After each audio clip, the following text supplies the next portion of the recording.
Hello, guys. How we doing? We're in unfamiliar territory today for me, so I don't even know if this is live right now. So I'm hoping you guys can help me out and let me know that it has come on. We've got no introduction. Brownie is unfortunately a little bit under the weather, so I said I'll come on and I'll have a chat with the guys, see if there's anybody around in the chat, and we can talk all things Leeds United. So yeah, once people start, hopefully coming in, we'll have a go at doing this solo. I don't mind being in front of the camera too much. It's a little bit different on your own, but I'm sure we can make it work for a bit of a Leeds United update. So we'll make sure that people can see, and then we'll get a chat in.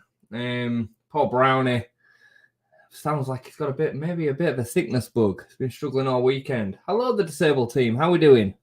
Good to know that we can. I've managed to get this working literally like an hour ago. I didn't even have the login details to come in, so fingers crossed I get this right the first time of asking.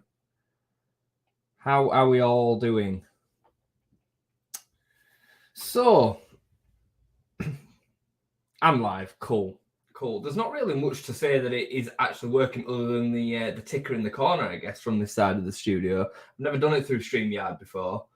Streaming through Twitch is a little bit different, so cool. So, like I say, it's a bit impromptu, but I have kind of put a few subjects together, and I'd be interested to kind of get your guys' kind of feelings on stuff. But I think at the moment, Leeds fans are a little bit all over the place, if I'm honest, in terms of the way that they're feeling. I think one day to the next, you can turn a positive fan a little bit more negative. You can turn a negative fan a little bit more positive, dependent on what kind of comes out. And because we're having to live in a situation, an environment at the moment where we're not getting much from the club, it's leaving us all in a position where we don't know what's happening. We don't know what to believe. We don't know what to think. And, I think if we'd have beaten Monaco at the weekend, I think positivity would have been high.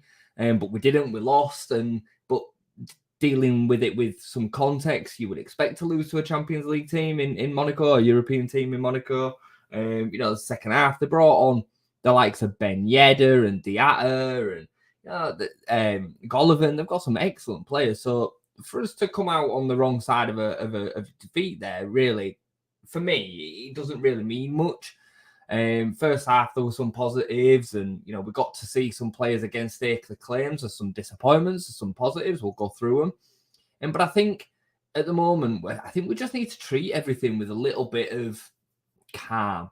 I watched stream yesterday, and everything that we are seeing, or everything that we're experiencing right now, we were told we were going to experience from Parag Marathe. He said that, we're going to go through some uncertainty until the end of the window.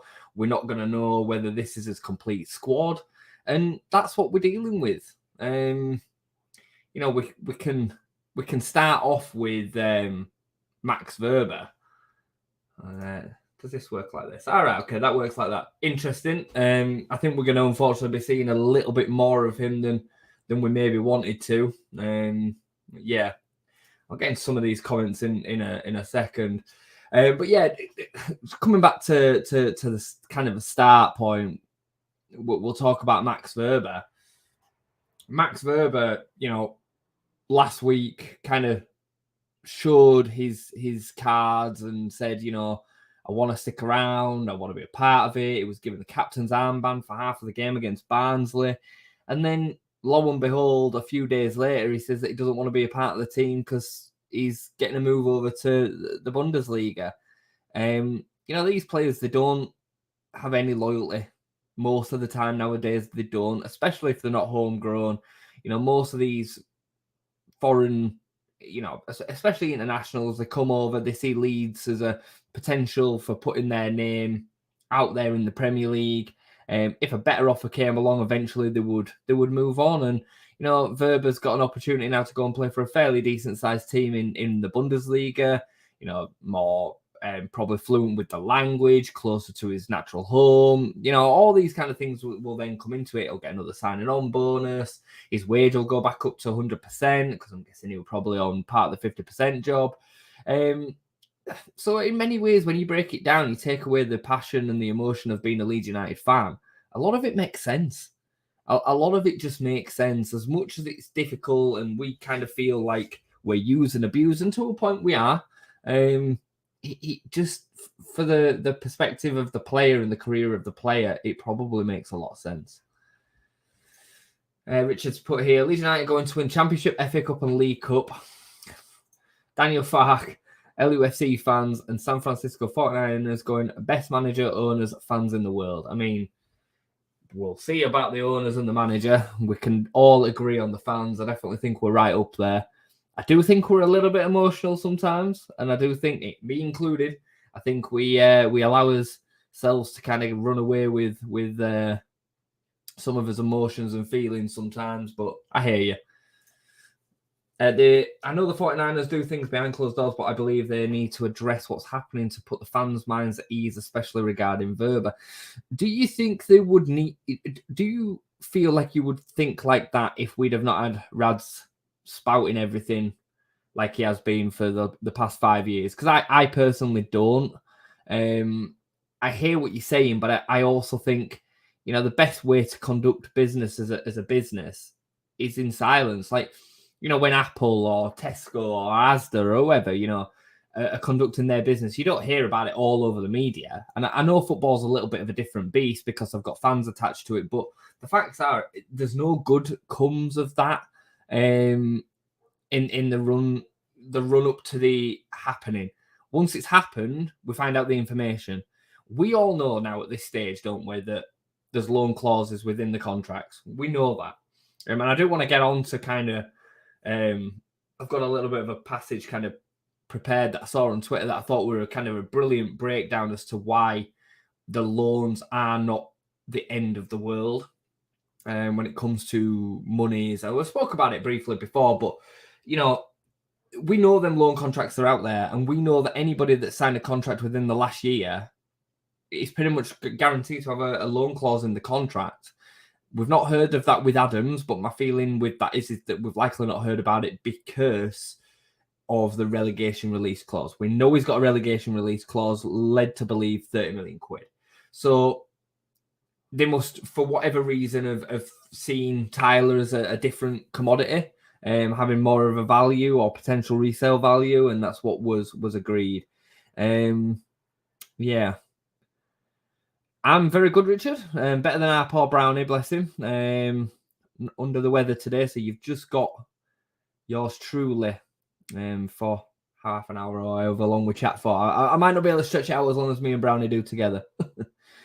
It's Leeds United going to bid 260 million to challenge Saudi Pro League. Wow. I mean, some of them fees that are going around at the moment are absolutely, I want to say horrific, because I don't think it's good for football. I mean, it can't be good for football, can it? So, okay, let me, while we're just on the point of loans and why they make sense, let me kind of share this with you, and we'll just have a quick chat about this. Let me see if I can do this right. Present, slides, no, not slides, share screen. Let's hope I do this right. Window, this one, share. Okay, so I thought this was a really good, really well written example as to why the loans make a lot of sense. So when I'm not defending Rads and Auto, not by any stretch of the imagination, but when I, you know, try and deal with anything, I try and look at it from a whole perspective.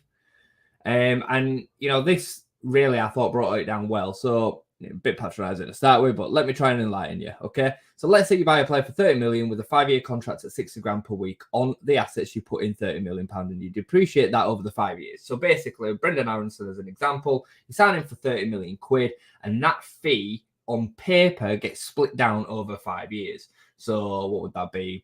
7.5 million, is it? Quick maths. let's just say for the sake of time, it's £6 million per year, right? So from an accounting perspective, you have a known depreciation going through your account. So what happens is every year that contract that you've paid £30 million for depreciates by a year, because obviously the contract is running down. So every year that 30 million goes a little bit less. So 6 million will come off after 1 year, 6 million will come off after the next, etc., right? What you're trying to avoid is unplanned cost and losses. So profit and loss, or profit and sustainability, however the Premier League and the Football League kind of want to package it and call it, basically means that if you have an asset on paper that's worth 30 million quid, on paper, he's still worth 30 million quid until you sell him. So you have a negative cash flow through the profit and loss of 3.1 million per year. Now you get relegated the summer after, and the players are closing his contract, having his wages. If he stays, then next year you save 1.6 million. So basically, on the wages, you'd save half of the pre-planned wages on paper. But say he wants to go and a cheapskate Premier League club tries to take advantage and only offers 15 million. If you take the 15 million, then that crystallizes a loss of £9 million. So basically, what that means is, on paper, you are then selling an asset that you said is worth 30 million over 5 years. You're then selling him for £9 million less. And what it means when it says crystallizing is it means it puts it on paper that is what you are now saying that asset is worth. So you sell a £24 million asset because of the 1 year loss in the contract. So he's got 4 years left, but you would take wages off your books. So the cost loss is 5.9 million. Instead, you loan him out. So sorry, I'm cutting over too many sentences at once. So instead, you loan him out and save 3.1 million that season. So you save his full wages, but you don't record a loss of 5.9 million on the transfer. Okay.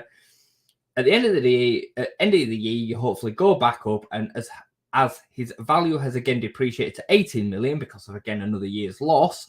If you sell him for 50 million, then you break even, 3 million sales loss offset by 3.1 million salary saving because you got rid of his salary. So you're then at a break even. And I think this is why we need to kind of just get on board with this loan situation a little bit more. The real problem with the loan clauses and loan, regulations and whatnot is that we don't know until the end of the window who is going to be here, because at any point somebody could come in and say, yeah, we agree to pay the full wages for this player, we're now going to take him, and you can't do anything about it. That's the real problem with the loan clauses. And I think it's why the club are having a real problem when it comes to handling the loan situation. Of course, if we get money back in, it does free up more money to spend straight away. However, on paper, it technically will make profit and loss, or FFP more difficult in the long run if we sell these players for so much less than their on paper value. Yeah. So you only sell if a player has been with you long enough that the cash realized is greater than the asset value and you make a profit on paper. Okay. So after when players got 2 years left on their contract, they are worth less to you than if they've got 4 years on a contract. And if you sell them for a higher amount with only 2 years left, on paper, that looks like great business because you've already had 4 years worth of use of that player if he started on a 5-year deal. So I think this is a really, really good point. And I think, we need to more and more kind of be aware of this and not get too lost in the detail when it comes to FFP. So yeah, I thought that was a really interesting kind of segue anyway. You're going to watch Crawford versus Spence Junior fight on Sunday morning? Absolutely, I will. I do have my kids this weekend, so Sunday morning might be a little bit rough. If I stay up to that time, I may get up, set my alarm or whatever and get up. But usually if I do an American watch, I'll stay up and watch it live. But I am a huge boxing fan. Huge boxing fan. Almost as big a boxing fan as a football fan. Maybe even bigger, to be honest. So yeah, I think Crawford stops him. Does he stop him? I think Crawford wins. I'm not sure about the outcome or the way it ends. So, incomings and outgoings. Actually, should we talk more reaction on the game? So yeah, we'll talk more reaction on the game. I think from what I've heard and what I have seen, because I didn't catch the whole game live, unfortunately. I was out Saturday at a first birthday party. Ooh. I've seen and heard that Struijk played well, which is good to see because I think he's been one of the ones that I would have been probably most happy to see go. I've seen Dan James get a mixed reaction, but from what I saw, certainly in the highlights, I mean, he made our two best chances of the game. A couple of crosses in the first half, the one that he put on a plate for Ayling. So I was disappointed to not see Lewis Bate play at all. Who else? Cresswell, second half, didn't get particularly good reviews or raves. I've heard JB didn't have a great game. Saw a fair bit of impressive work from Ampadu. I think we know what we're getting with him, though. I think he's going to be a quality addition, and he gives me real confidence. And the fact that we've signed him permanently gives me real confidence that the 49ers are going to do this right. And I've got the irons in the fire. I think we just have to be and stay patient on that. Sinistera, I'm trying to think, go through the rest of the players. I've made my point on JB before. No, I said that he was reviewed as not having a great game. I am not convinced he's the man to start the season, if I'm honest. Well, I'm convinced that's the case. I think he needs game time from the bench, and we'll see what he can kind of give us over a period of time.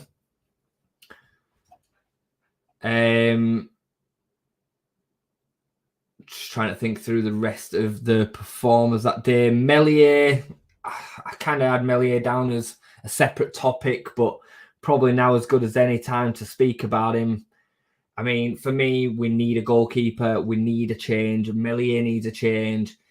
Volland is a quality player, but he's putting a header over a goalkeeper from the edge of the box. Don't get me wrong, it's a good header and he had good power and it was good accuracy, but Meslier is like 6 yards off his line. Like, why is he that far off his line?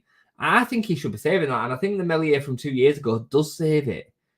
I don't know. I don't know why he's regressed so much. I mean, we can look at Abad, or we can just look at what's been going on at the club, but he's so lacking in confidence.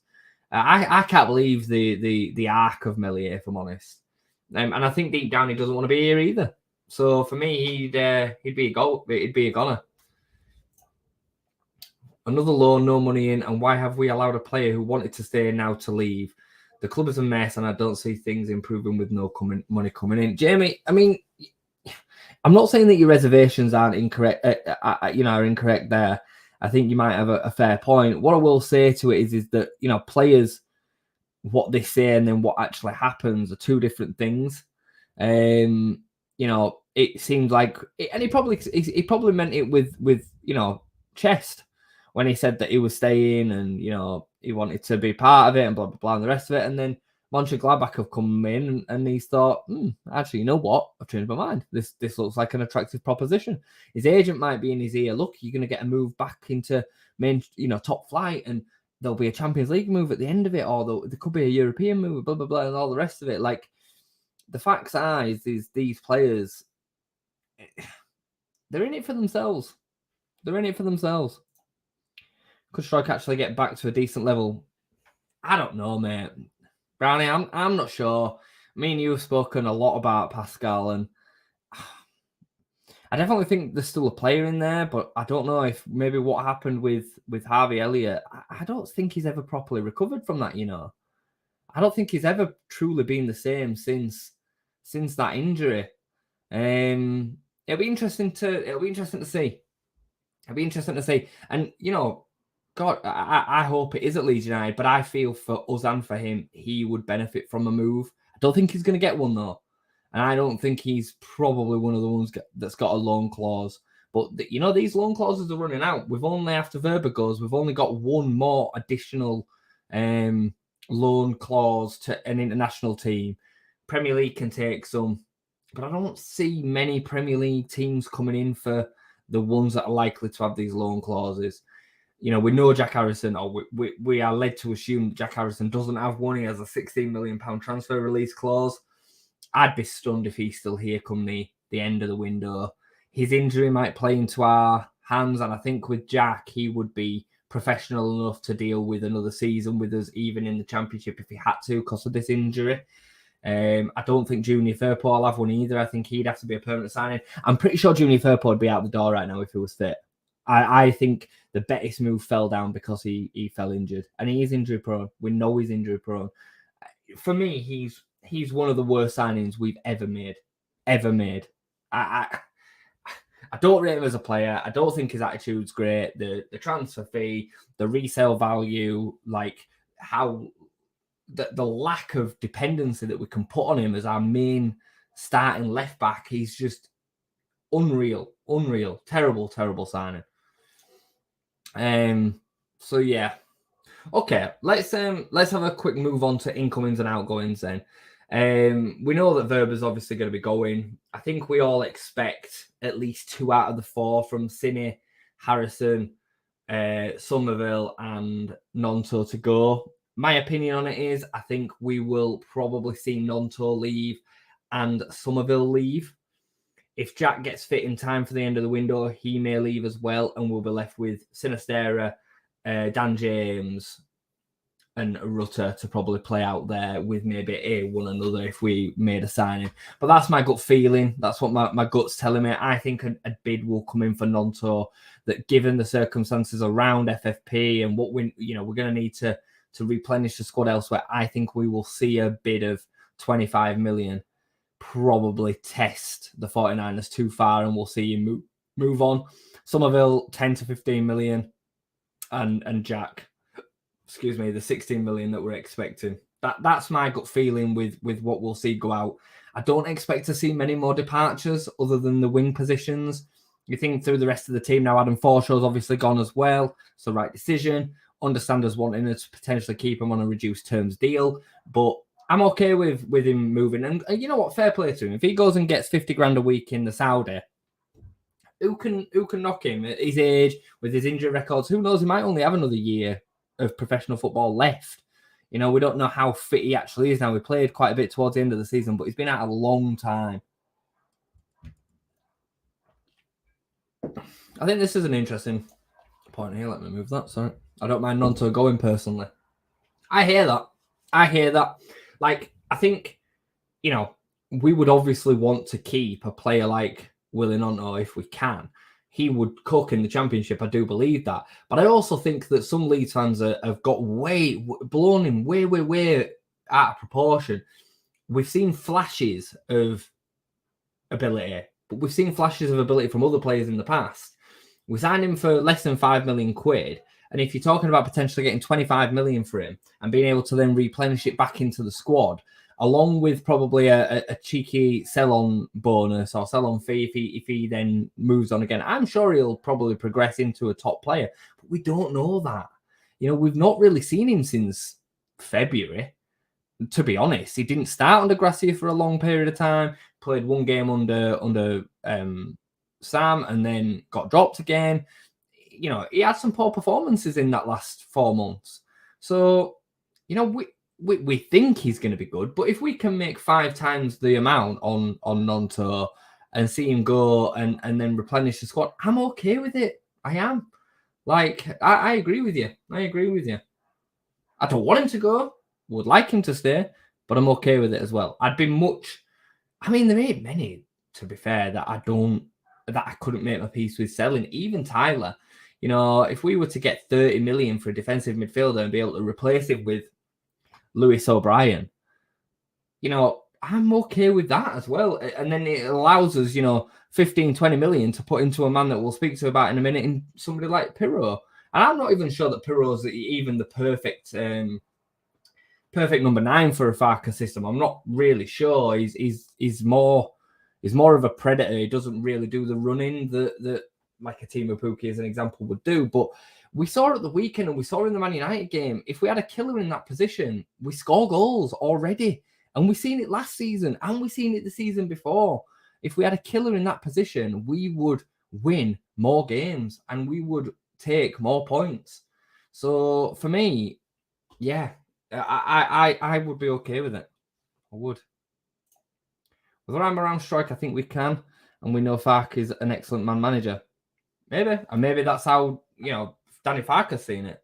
I hope so. Because I don't think right now we get any value for Strike anyway. And I think amongst, Strike, Cooper, Cresswell, am I missing anybody back there that's going to be staying in the centre-back positions? We don't want to have to replace them all. 2 left-footed centre-backs. Strike hopefully can play one side. And another, or Cresswell at right centre-back. Again, going on to another potential incoming. Nat Phillips sounds pretty solid. Every day that ticks by, the link kind of gets a little bit stronger. And I think if he wasn't signing for us, and given how slow we are with doing things, I think he would have already signed for Feyenoord by now, because that link and their interest has been well known for a long period of time. There's clearly something that's stopping him move. So yeah, that'll be an interesting one. I'd be interested to know your guys' feelings on who did impress the other day, who's kind of surprised you. I was really impressed with Lewis Bate against Manchester United, and then to not see him play any minutes at all the other day worried me a little bit that he might be forsaken for a loan deal. Hopefully we see him on Thursday. I have kind of been tempted with jumping in my car on Thursday and going down to Burton, but I've just got an electric car, and it literally has a maximum range of 220 miles, and it's giving me serious anxiety. So I don't know if I want to drive all the way to the other side of Birmingham. I wouldn't mind that Phillips at all. I agree. I think anybody turning the nose up at him needs to just remember where we are a little bit. 10 million is probably a bit steep, but at the end of the day, value's value, and Liverpool, Chelsea with Ampadu, they don't need to sell, really. And they will be able to get 10 million for someone for a centre back as capable as Nat Phillips. So I think if we want him, if he's Daniel's choice of centre back, we pay for him. We buy him. So yeah, Joe Pirot, I think is a goer.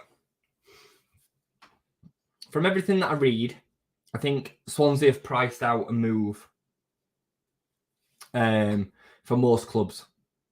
I don't think Leicester will put their hand in the pocket for 15 to 20 million. I don't think Southampton will. I personally think Joe Pirot will be the big signing. I was hoping we would maybe get him and Gustavo Hamer.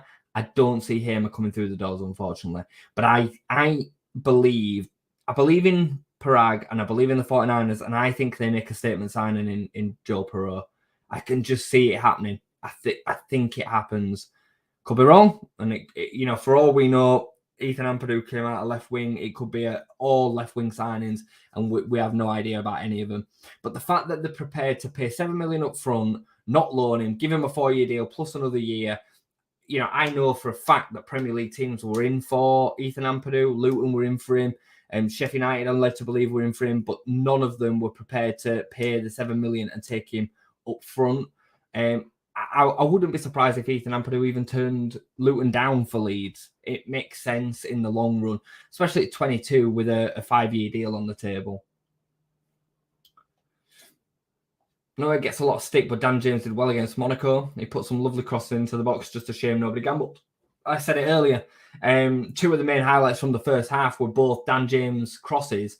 Both of them were fantastic, especially the second one that he put onto Ayling. And again, if you've got a man in the centre that's a killer, you're going to see goals. You're going to see them converted. We've had this argument with Brendan Aronson, and I'm not a huge Brendan Aronson fan. I think there's a player in him still, but if Brendan Aronson had had a proper number 9 in the centre of the pitch last season, we probably wouldn't be chastising Brendan as much as what we have come to, because he'd have had another 4, 5, 6 assists. So, still think we need keeper, left back, centre back, centre mid, cam, and a striker. I tend to agree with all of them. We absolutely need a keeper, a left back, a cam, and a striker for me. Keeper is one of the most important positions on the pitch, and I just think Meslier is just so. I just think he's so done. And then left back's obvious. We've needed a left back for what, 10 years. since Charlie Taylor left. I don't know. Like Barry Douglas were meant to be the solution, and that didn't work out. Alioski was a converted winger. Firpo is a converted non-footballer. He's just that bad. He's just terrible. So yeah, we need a left back. But then I think two of the most important positions for a Danny Farke team are the cam and the striker. Striker's important for any team. Let's be frank. But right now, Pat, he's not even capable of being the backup. He's just not. He's not at the races. And for me, he's an absolute must leave. For me, attitude, performance, just everything. He needs to go. He needs to go. Just before we start getting towards wrapping up, we have had a link with Heerenveen's right back, Milan van Eyck, I think is how you pronounce it. Now, I don't know a lot about him, but I'm led to believe he's a right back, which would concern me a little bit. Let me just type his name in the old Google. It's from Heerenveen in the Eredivisie.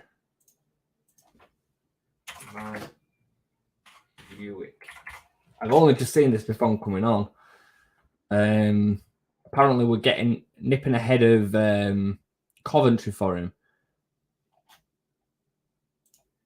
It's not like me not to know. I do recognise him, actually. Yeah, he's a right back. I do recognise his face. 22 from the Eredivisie. They'd be making good markup on him, would Heerenveen. But what does that then mean for the futures of Luke Ayling and Cody Drameh? The only thing that I can think of, and the only thing that I can think that this link has kind of come from is, again, Cody is not going to have a loan release clause.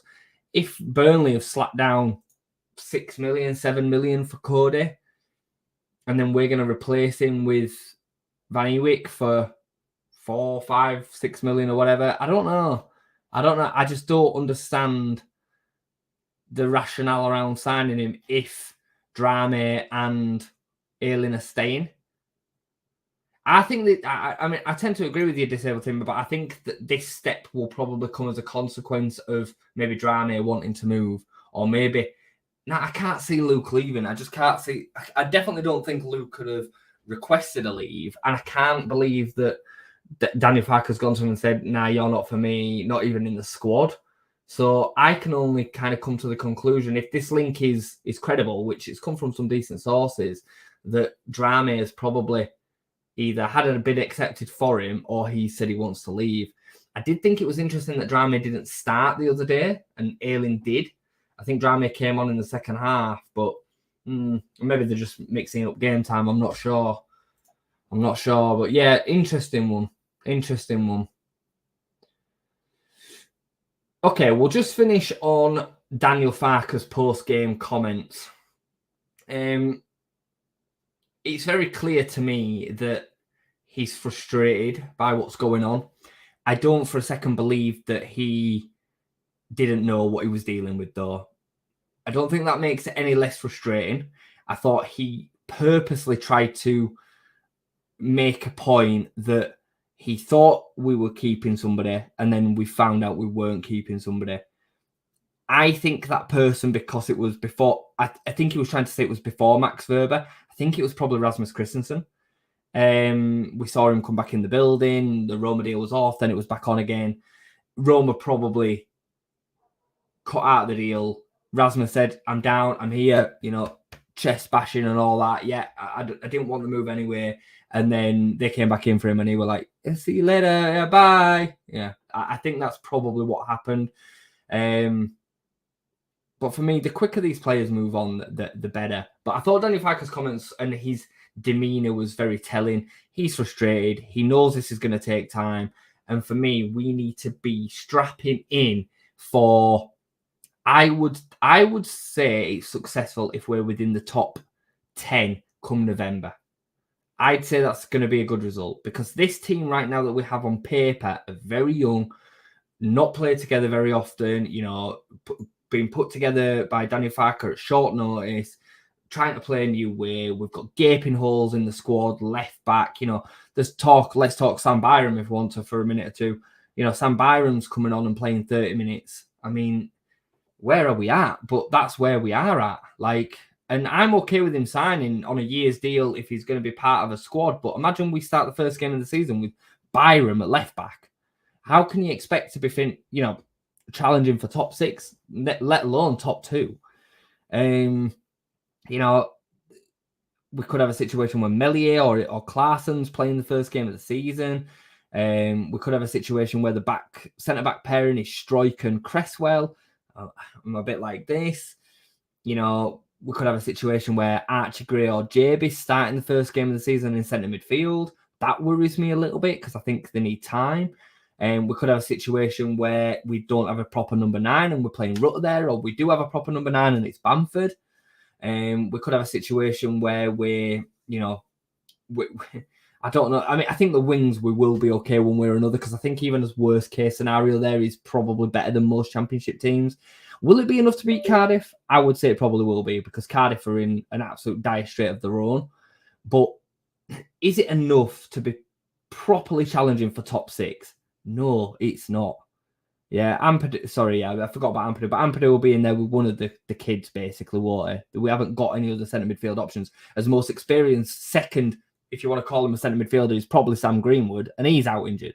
So I think there's no way that we start the season with the squad as it is now. But simultaneously with that, I don't think there's any way that we can confidently say we'll be in the top 6 battle come, I would say, the end of October, given the start that we're going to have. For me, once the players start bedding in, transfer window shut, and then we can start building some momentum, our opportunity of getting promoted is going to be from November onwards, in my opinion. I don't think we're going to know our side until the last day of the transfer window, personally. I completely agree, Disabled Team. Completely agree.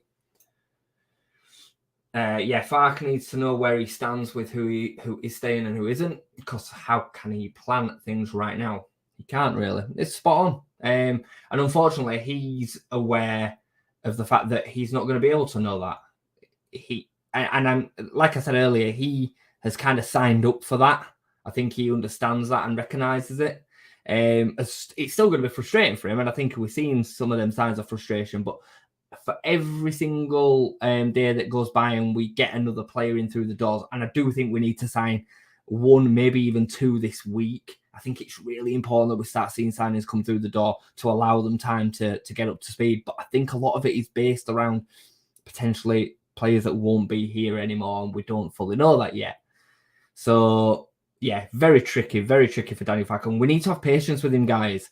Like the fans, they can't be expecting Bielsa 2.0 and the turnaround that we saw against Stoke in that first game. We can't be expecting that. Excuse me. Joffrey rumour to have interest from Italy. I heard that this morning from Lecce, apparently. Interesting.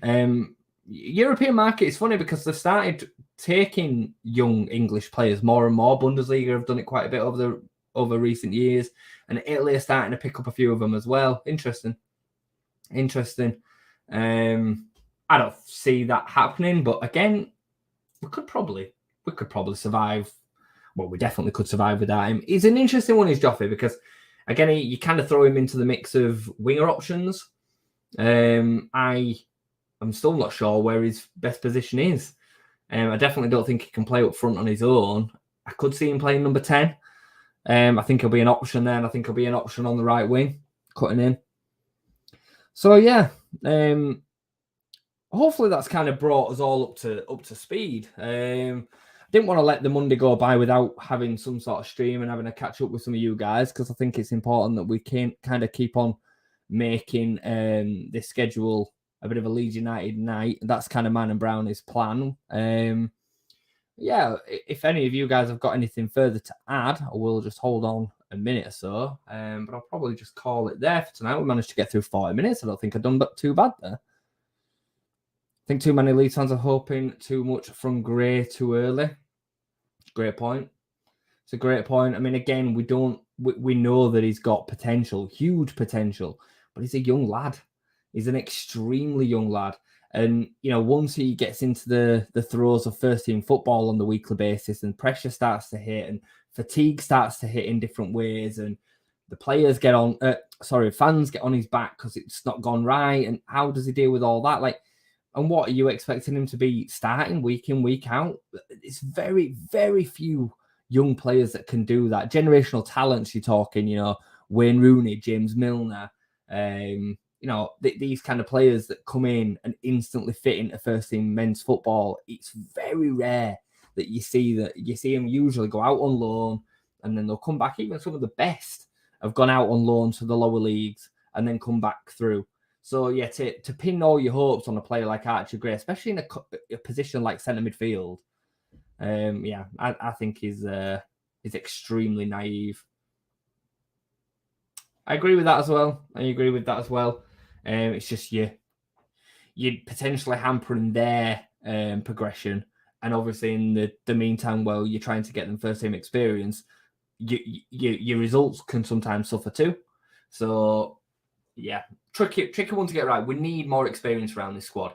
We absolutely need more experience around this squad. That's the most important thing. And right down the spine of the team: goalkeeper, centre back, centre midfield, striker. You know, you need them positions to have experience around them. And like I said, number 10 is vitally important. Imagine, you know, I'd feel so much differently about this season if we had Pablo. Don't want to hark back into the past, but a player with the technical poise and ability that Pablo had would just be perfect in this system. Elias Chair is the one that kind of, I think most Leeds fans would say they would want for the number 10 position. I think he's probably going to be out of reach. I think he'll cost 10-15 million quid, personally. Right, guys, I'm going to call it there. Thank you very much for spending 40 minutes of your Monday night with me. Hope the Monday wasn't too bad for you all. All have a great week. Me and Brownie, I'm sure, will be back maybe before the end of the week. If we get a couple of signings in or some news comes, we'll jump on, I'm sure, when he's feeling a little bit better. But thanks for spending time with me. It's been good to do one on my own. Like, it's not too bad. I don't mind it. So if not, we'll see you next Monday for the Leeds United show. But hopefully we're seeing some news this week and we can get some signings through the door. Let's keep on hoping. All right, boys and girls, take care. See you soon.